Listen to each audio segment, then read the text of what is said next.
বিসমিল্লাহির রহমানির রহিম।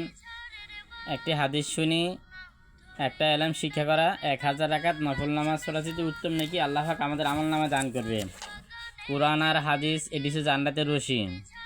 যে কোরআন হাদিসের কথা শুনবে, কোরআন হাদিসের কথা মানবে, সে জান্নাতে পৌঁছতে পারবে।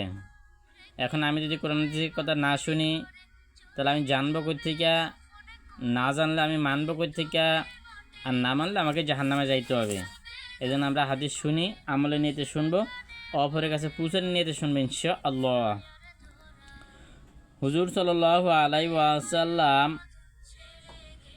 এরশাদ করেন, যে ব্যক্তি নামাজের ইহতিমাম করে আল্লাহ তাআলা তাহাকে 5 প্রকার সম্মানিত করবেন। 1 নম্বরে তাহার রুজি রোজগারের অভাব দূর করে দেওয়া হয়। দ্বিতীয়ত, তাহার উপর হইতে কবরে আযাব হটাইয়া দেওয়া হয়।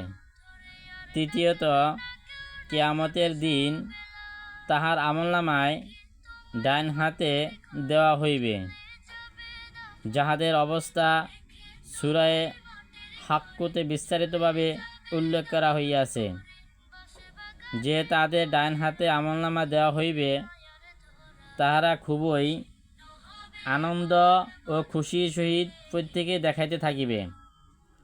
চতুর্থ,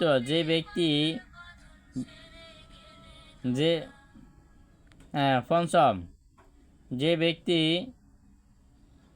4 নম্বরে যে ব্যক্তি ফুলসিরাতের ফুল দিয়া বিদ্যুৎ মতন পার হইয়া যাইবে। আর 5 নম্বরে সে বিনা হিসাবে জান্নাতে যাইবে।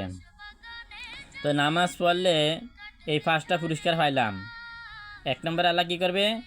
রিজিকের পেরেশানি থেকে মুক্তি করে দিবে। 2 নম্বরে কবর আযাব মাফ করে দিবে। 3 নম্বরে ডাইন হাতে আমলনামা দিবে। 4 নম্বরে ফুলসিরাতের রাস্তায় বিদ্যুৎ আকার পার করে দিব। আর 5 নম্বরে আল্লাহ পাক আমাকে বিনা হিসাবে জান্নাত দিয়ে দিব। তো নামাজ পড়লে আমি এই 5টা পুরস্কার পাইলাম। আর নামাজ না পড়ার কারণে আমি 15টা আযাব দিয়ে গ্রেপ্তার হইব। ইনশাআল্লাহ পরবর্তী ভিডিওর ভিতরে আমরা ইনশাআল্লাহ জানিয়ে দিব। আপনারা আমাদের সাথে থাকুন। আল্লাহ হাফেজ।